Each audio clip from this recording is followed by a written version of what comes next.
Hello everybody, Pawn2354 here, and welcome to Hook. Now, this is a Flash game available probably on Newgrounds if I had to guess. I'm playing it on Congregate because it's not like I can't stand Newgrounds, it's just I go on Congregate more.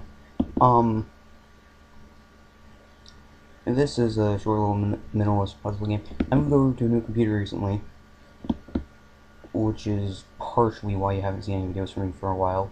I only had this computer for about a week though, so that'll show you just how much time goes between each video.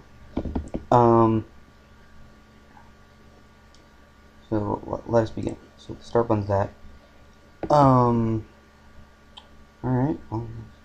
I have played this before, by the way. I'm going to explain this game. So whenever you press a button, it draws in the line. Now, that first level could have introduced the concept a lot better, as could have this one. Because now they introduced little hooks.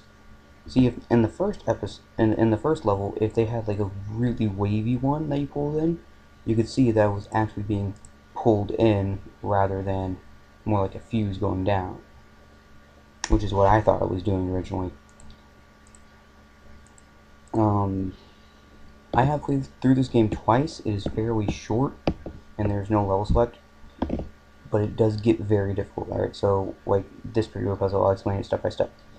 So what you gotta do is you gotta find, because, well, I'll show you. If any one line runs into another, or any one hook runs into another, the game resets. What you gotta do is it's basic order. So you find the one that you have to remove first, or that won't run into anything, follow the line back to the circle, and click the circle. And then you do the same thing for that one, and then bam. The puzzle sort of solves itself. They introduce more new concepts, like this switch here. You have to click on it in order to switch which lines, because I'll show you in the next one. For example, if I try to remove this one, well, the line goes here, it doesn't let me remove it until I do that, except for the fact, of course, that that would then break everything.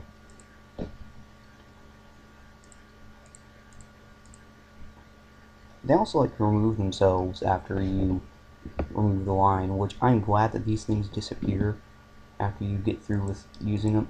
And hit enter, because later on these wires cross so many times it gets kind of hard to follow. So if the wires stayed there, this would be next to impossible to figure out. Anyways, here now there's a break in the line. So basically, if you left that there, it would have ran straight into it. So I'll show this off with this one. So notice that there's a little break in the line there. You just run straight into it. What you gotta do is you gotta remove the lines from the breaks so everything goes in a little bit nicer. This one. And so here they introduce, like, it's like, oh, so I want to remove that one first. Click it. Why did 2 go? Because it was connected to 2. That's why. They'll do more puzzles like that later, but for now it's just introducing the concept of one circle connecting to 2 different things. Like here, you click this, it moves that one and that one. Let's go ahead and move that. So if I click this, it will remove that one, but it'll also remove this one, and that'll run into that, and that's generally not a good time. So what we'll do, remove that, or you can remove that, and then we can remove that and this. So I suggest you go out and play this game yourself. It's fairly short if you know what you're doing.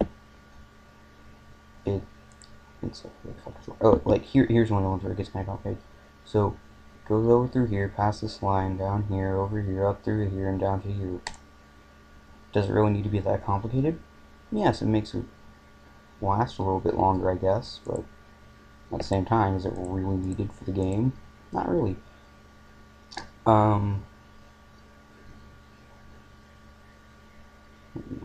So like here, you go through this, up through here, down through here, and nope, there it is. Was all that really necessary? No, not really.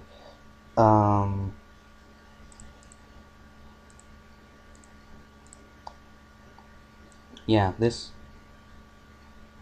game is a lot. Oh, and here, They only ever do this once, and I wish they do it more, because this is actually really pretty neat puzzle. Because if you pull any one of these down, it runs into it, it breaks. Pull this one down, it will run into that one, and it breaks.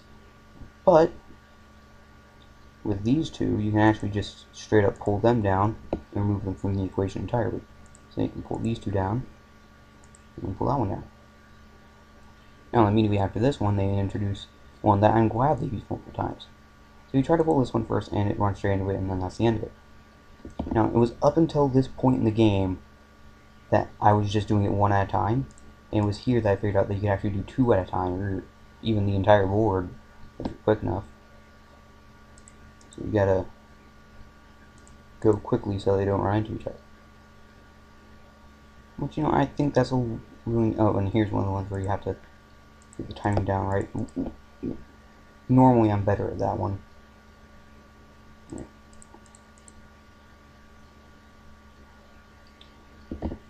We're probably most of the way through the game at this point.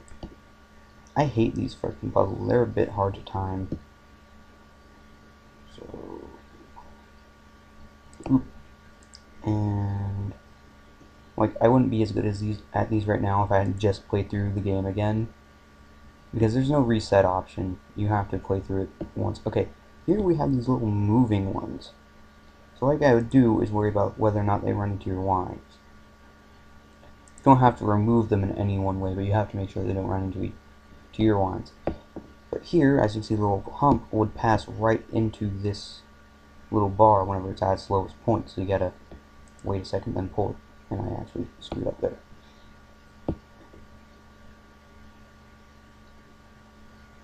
So we gotta wait through it again. Herp.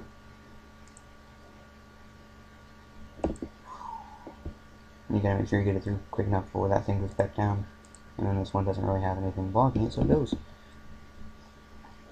Now then, this one sucks.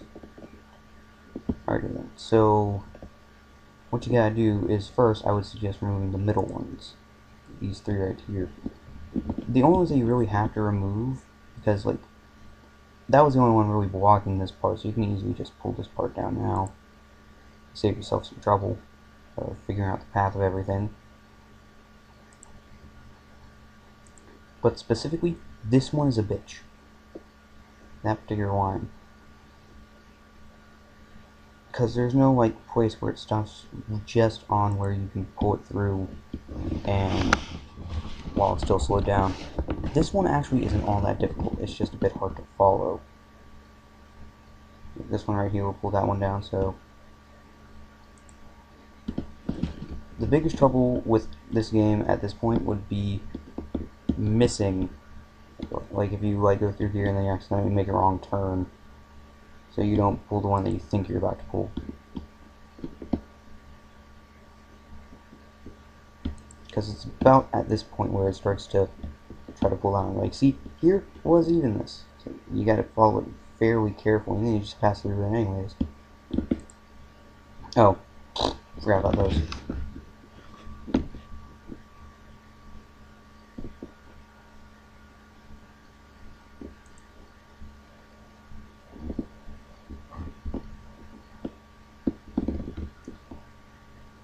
I'm pretty sure this is the second to last puzzle. It's fairly short. Alright, so we have to remove this one first. Just this one. And that one. And then get the timing right on this one. Alright. No, this isn't the last puzzle. It's close though. This one is a doozy as well. So you gotta get it through quick enough. See, this one's the opposite. Whenever it's extended, it goes into the hook rather than the original where whenever it's extended, it would hit the hook. Now it goes into the hook. It's weird, I know. Pull that one out. Get that one out of there. Get you out of there. Get you out of there. We just gotta time this one right. And there we go, that's that one. This is the last one. And this one, surprisingly, isn't all that hard. It's a lot of timing, yeah, but everything's sort of sanctioned off, and it doesn't really require all too much thought to it. It's like that one, this one are just two completely separate beings. They don't really interfere with anything. Oh, sorry, I just got a little bit of a freeze there. If it cut me off, I'm sorry. I have no idea where it would have cut me off, though. But, like, as I was saying, they're sort of sanctioned off, like, here, and while they do interfere somewhat with the central one, it's not really enough to where it's a nuisance, where you have to get, where you mess this one up because you forgot to get rid of these two. Because these ones are easy, they're just like two little things, and they don't even require all that much timing. The central one can be a bit of a bitch if you don't know what you're doing, but I mean, at this point in the game, you know what you're doing. At least you should be pretty good at it. And then this last one doesn't even require any timing, and it will just pop you back onto the title screen. Yeah, this game is fun, but I will admit it's just too short. Like, it is seriously short. It took up a whole 11-minute, 34-second video-ish without, with me failing a bit and, like, not, and, like, stopping to explain things. But, yeah, this game. Well, anyways, this has been Pawn2354, and I will see you guys next time. So long, farewell, however you say that in German.